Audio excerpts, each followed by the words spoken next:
Hoy en un nuevo capítulo de Conectados con la Diabetes de la Sociedad Chilena de Diabetología Sochidiab conversaremos sobre salud mental y diabetes.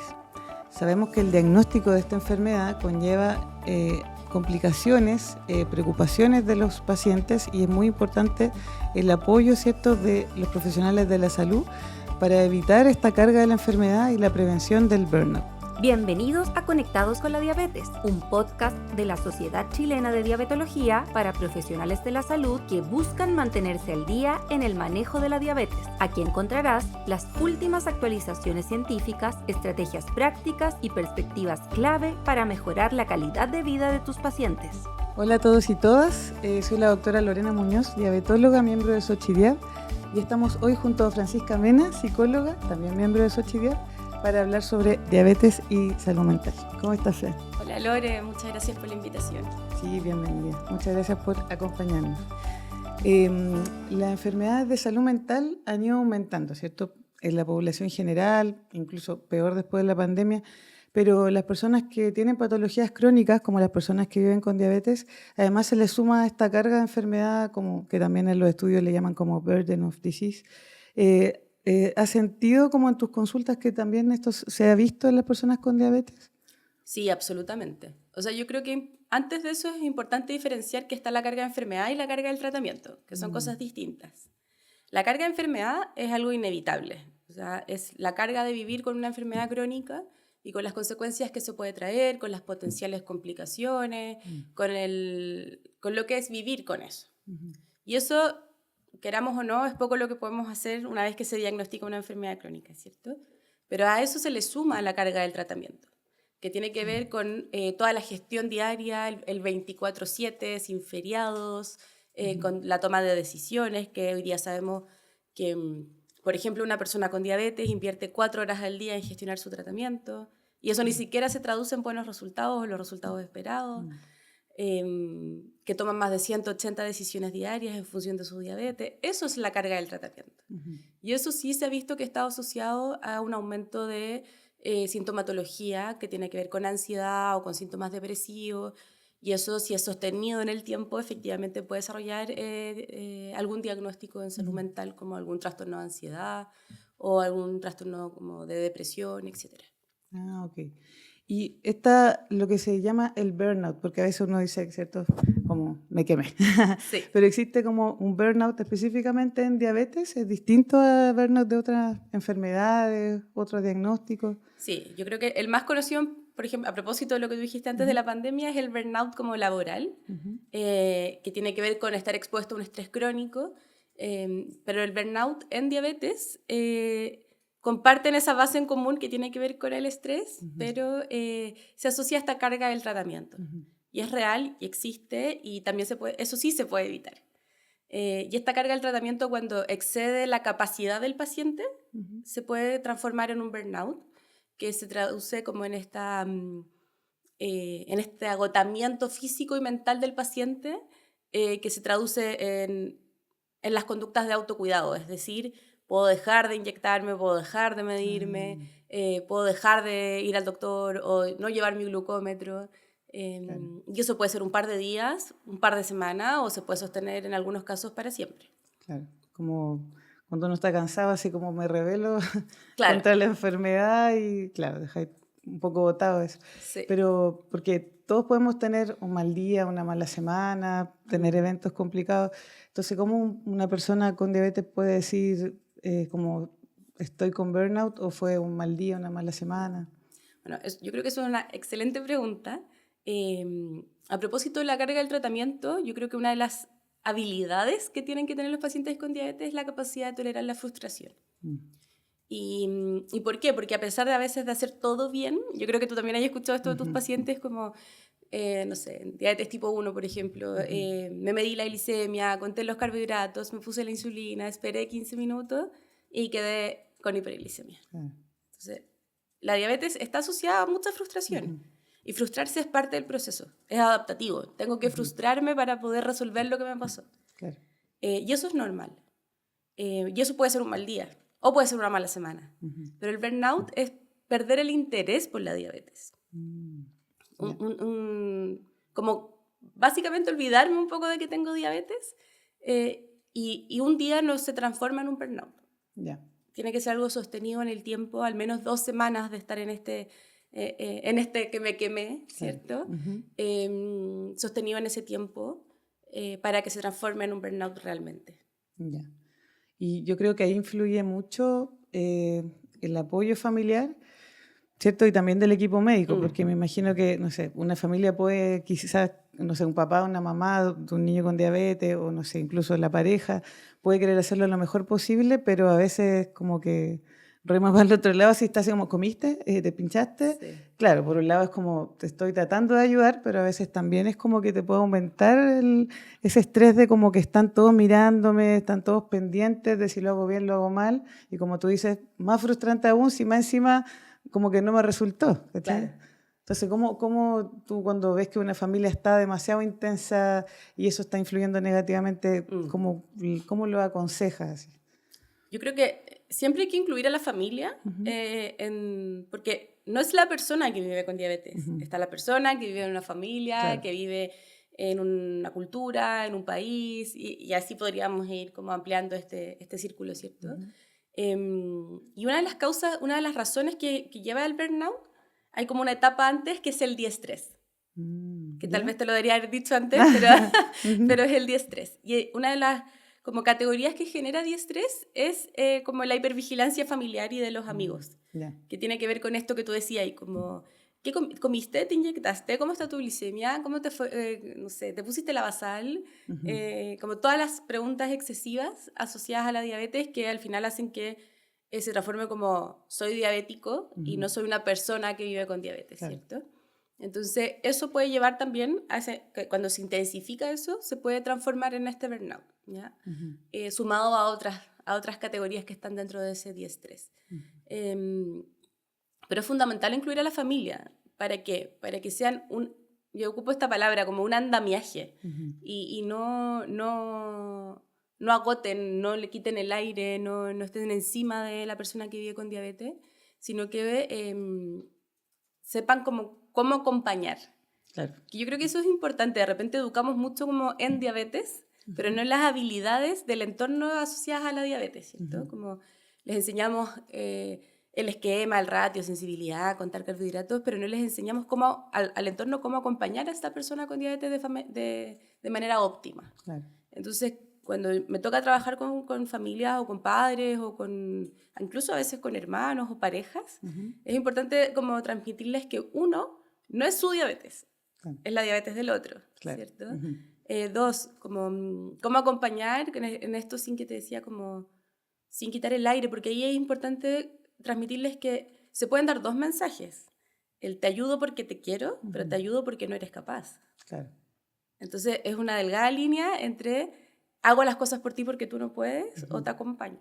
Claro. Y eso se puede enseñar. Y eso se puede enseñar en cómo preguntar, en cuánto estar, en cómo confiar, en cómo hacer las transiciones, sobre todo cuando tenemos pacientes que son diagnosticados pequeños y después pasan a la adolescencia y adultez.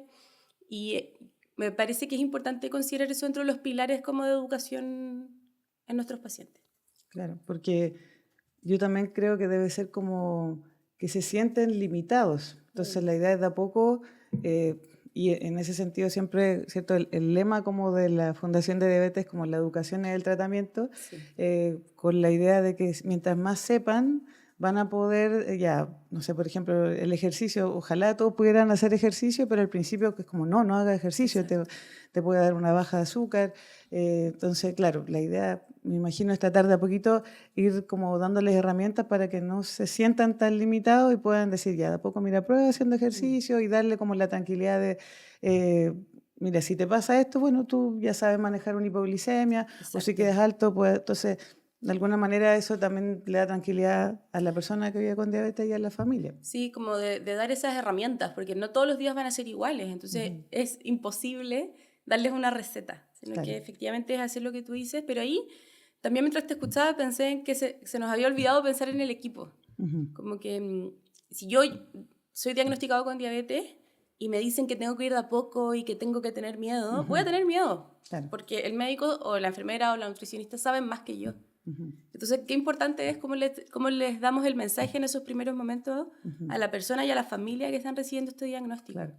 Porque también ese ir de a poquito también significa que hay algo a lo que le tengo que tener miedo. Claro. Distinto es si yo les digo, mira, para hacer ejercicio tienes que hacer esto y esto y esto, para comer esto tienes que hacer esto y esto y esto. Como dar, enseñar y no prohibir. Y cómo lo digo y el cómo lo enseño. ¿Cierto? Como equipos médicos ahí yo creo que estamos un poco... Tal vez nosotros tenemos miedo y por eso les transmitimos ese miedo a los pacientes. Claro. Sí, yo también creo que, bueno, quizás nos deberíamos también nosotros educar en ese sentido, en cómo comunicar, porque, bueno, estamos principalmente hablando de diabetes tipo 1, como en ese contexto de los niños más pequeños, pero también las personas con diabetes tipo 2, que se la diagnostican, ¿cierto?, en la adultez habitualmente, también les pasa que si el doctor, que me contaba una paciente ayer que fue una actividad así como, el doctor lo primero que me dijo fue, cierra la boca. Entonces, la idea es poder tener una buena relación, entonces entendiendo que probablemente la persona no lo está haciendo quizás de manera óptima, pero tratar de no juzgar, como de dar la confianza y decirle como también lo que estamos hablando, las herramientas, entonces como poder aconsejar, pero sin retar, porque en el fondo lo que estamos hablando, si ya tienen una carga de enfermedad, si ya se sienten así como con la etiqueta de soy diabético, todos están pendientes de, en este caso los adultos, así como cuánto voy a comer, que el doctor le dice, te apuesto que comiste más, sin pensar de que quizás, no sé, puede haber habido otro error, qué sé yo. Entonces tratar de como acoger, ver qué pasó y, no sé, pues pensarlo, darle un mensaje un poco positivo, así como ya, quizá ahora no estamos bien, pero podemos mejorar en vez de como ser tan lapidarios en el fondo. Absolutamente. De hecho, en diabetes tipo 2 pasa mucho esto como esta creencia de que si paso la insulina es porque estoy pésimo. Y yo creo que ahí le diste en el clavo en esto de que nosotros como equipos de salud estamos al debe en reentrenarnos de repente en cómo enseñar esto, cómo transmitir esto, como en habilidades de comunicación, ¿cierto? Porque cuando una persona recibe, por ejemplo, el diagnóstico de diabetes tipo 2, uno le tiene que decir, mira, la primera etapa son los hipoglucemiantes orales, el ejercicio, la alimentación. Después hay otra etapa que tiene que ver, y ya me pierdo, pero y después está la insulina, ¿cierto? Como que no es que estemos peor, es que es como una escalera nomás, claro. ¿cierto? Y como tú decías, y no ser tan lapidario. Yo siempre ahí trato de transmitir 3 mensajes importantes como que tienen que ocurrir en la consulta. Como uno es destacar la tarea bien hecha, por pequeña que sea. Sí. Como, tal vez no comiste bien esta semana, pero comiste ensalada bien. Bueno, bacán, ¿cierto? Hiciste deporte un día bien. La semana pasada no hiciste ninguno, pero esta semana hiciste uno. Porque eso refuerza la sensación de logro, la autoeficacia. Si yo voy y me retan, ¿para qué voy a querer ir al doctor de nuevo? No voy a querer ir. Sí, pues mucha gente creo que deja de ir al equipo de salud porque es como, me van a retar, qué lata ya. O sea, a mí me han llegado a la consulta pacientes con diabetes tipo 2 con que el médico les marca, para no satanizar al médico, alguien del equipo claro. les marca con destacador en rojo o con un círculo rojo las glicemias altas. Y ahí claro. otro de los mensajes es como, no hay glicemias buenas ni malas, son altas, claro. bajas y en rango, para diabetes tipo 1 y para diabetes tipo 2. Porque si yo le pongo la creencia de que es mala, algo malo hice. Claro. Y hoy día sabemos que hay 42 variables que influyen en el control de la glucosa en sangre. Y de esos 42, una persona con diabetes tipo 2 maneja 2. Claro. Ni siquiera tienen la insulina al principio a su favor. Entonces, pueden haber estado nerviosos, pueden haber comido algo, pueden haber estado enfermos, les pueden haber dado corticoides, sí. pueden haber estado con la regla, si son mujeres, o sea, tantas variables sí. que pueden haber influido. Entonces, como nombrarlas como buenas, bajas, o sea, no como buenas o malas, sino como altas, bajas y en rango. Y yo creo que una tercera como buena clave es hablar en términos de hipótesis y no de hechos. Como, claro. Yo creo que comiste más. Yo creo, pero no es que comiste más. Claro, claro, como podrá haber sido, claro, sí. O como tú dices, no sé, hablar, porque me acuerdo, no sé, las palabras así como descompensado, que claro, nosotros igual la usamos, pero quizás los diagnósticos, pero como tú dices, quizás decir, mira, todavía estás fuera de meta, en vez de decir malo, bueno, sí. como que se van como así como que un sticker de carita triste. Sí, pues. Entonces, claro, y en eso ayer que también estaba la kinesióloga haciendo ejercicio, como tratar la motivación como para, entonces nosotros la idea es que seamos como personas que los motiven a hacer cosas positivas, Sí, entonces pues. como hablar de que no, tienes que hacer ejercicio para bajar de peso, como que lata, Sí, no, pues. pues como ejercicio y hablar de los beneficios, vas a dormir mejor, te vas a sentir mejor, mira, intenta esto y si trata de buscar algo que te gusta y si Sí. lo lograron hacer, aunque sea chiquitito, como tú dices, como, oye, pero qué bueno, y con quién fuiste, oye, ojalá que lo pueda hacer Sí. de nuevo, entonces ellos se van como, hoy me felicitaron, aunque sea por algo chiquitito, pues si todos como que funcionamos como por esa motivación y Sí, que te pues. dijeron así como, oh, dedito para arriba. Tal cual. Sí. Y eso va contribuyendo a que disminuyan como ese diestrés que te hablé antes, que lleva al burnout. Claro. O sea, si mi equipo médico ve que yo logré algo, por pequeño que sea, me voy a sentir bien. Si me felicitan porque hice algo chiquitito, otra cosa también. Entonces, hay distintos factores y uno es el rol del equipo médico es fundamental. El otro tiene que ver con la familia, el otro tiene que ver con la alimentación, con las hipoglicemias o con estos sesgos negativos que pueden haber como en la comunidad, en la sociedad. Claro. Pero el rol que tenemos los equipos médicos es fundamental para bajar el estrés y al bajar el estrés vamos a evitar el desarrollo de un burnout. Claro. Porque una vez que ya hay burnout, es muy difícil como resolverlo rápidamente. Claro. ¿Cierto? Y, por ejemplo, ahora que han habido como más tecnología, ¿cierto? Por ejemplo, los glucómetros ahora, no sé, tienen más conexión con Bluetooth o Bluetooth pueden descargar la información y mandarlo, estos mismos monitoreos continuos de glucosa. ¿Eso sientes que ha ayudado a las personas? O también quizá, o sea, yo creo que hay personas que igual les cuesta más un poco la tecnología, pero finalmente tú ves que igual se han logrado adaptar y que les ha alivianado un poco esta carga de la enfermedad. Sí, rotundamente sí. O sea, como que si yo puedo transmitir un mensaje es ocupen tecnologías con sus pacientes. Y tecnología tiene que ver con ocupar lo que está disponible. O sea, si estoy en el hospital y en la canasta le puedo dar una cinta más, déle esa cinta más. Si la puedo cambiar de epígrafías, cámbialo. Y nuestro deber es informarle al paciente de todo lo que está disponible. Muchas veces nosotros elegimos, como me ha tocado mucho como en conversaciones de decirle, no, es que no le ofreció el monitoreo continuo porque no es capaz. ¿Por qué estoy eligiendo yo por mi paciente? No, Claro. nuestro trabajo es mostrarle todo lo que está a disposición, que el paciente pueda elegir, que lo utilice y si no es capaz, ahí tomaremos otra decisión. Pero sí, las tecnologías tienen la capacidad de disminuir la carga del tratamiento, de hacer que el paciente invierta menos tiempo, que tome menos decisiones y que esté mejor glicémicamente. Entonces, como que, ¿por qué no? Claro. Como que no hay por dónde no pensarlo. Claro. ¿Cierto?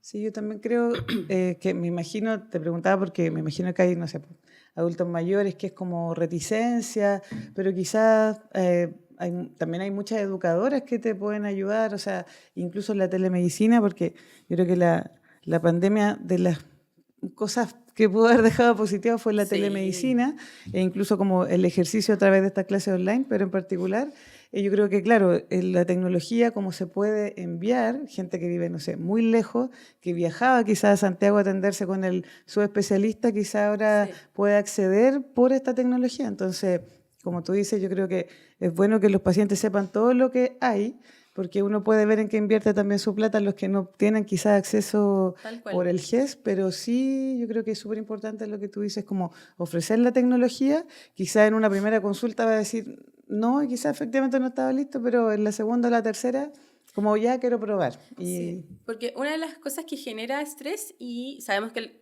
estrés crónico va a llevar al burnout, es que mi equipo médico no me da lo que yo necesito. Y muchas veces es porque nosotros elegimos por el paciente. Claro. Y yo creo que eso es ofrecer, pero también no subestimar a los adultos, sobre todo a los adultos mayores. Nosotros de repente pensamos, no va a poder con un sensor, no va a poder con esto. Y en verdad son secos porque son obedientes y son estructurados y tienen rutinas. Entonces, si tú les dices el ABC que tienen que hacer, lo hacen mucho mejor que un paciente de 20 años. Claro, tienes razón. No lo había pensado. ¿Cierto? Lo hacen Sí. mucho mejor porque se despiertan a una misma hora, almuerzan Sí. a una misma hora, tienen una rutina muy, muy estructurada. Claro. Entonces, de repente, la tecnología juega a su favor. Lo que la tecnología a veces los complica es que las letras son pequeñas, claro, en que el touch no funciona, y eso ya es una barrera que también se puede resolver con educación. Pero en general, o una bomba de insulina o un sensor en una persona adulta mayor funcionan muy bien porque son muy responsables. Claro. Sí, tienes razón. Oye, Fran, podríamos estar hablando mucho rato, pero sí. No sé si tú quieres como darnos algunos mensajes como finales. Tú decías como, ahí fuiste enfática al final, pero algo como tus mensajes finales para sobre todo para los profesionales de la salud que atienden personas que viven con diabetes, ¿qué cómo les querrías decir? Sí, no voy a decir cuántos mensajes porque los voy a ir diciendo mientras vengan a mi mente, pero tomando lo que dicen tanto las guías internacionales como lo que hemos conversado hoy día y en base a mi experiencia, yo creo que el primer mensaje es ser cuidadosos con el uso del lenguaje con nuestros pacientes, como a propósito de lo que hablamos hoy día, no poner como bueno o malo, sino que hablar bien objetivamente de las cosas que están pasando.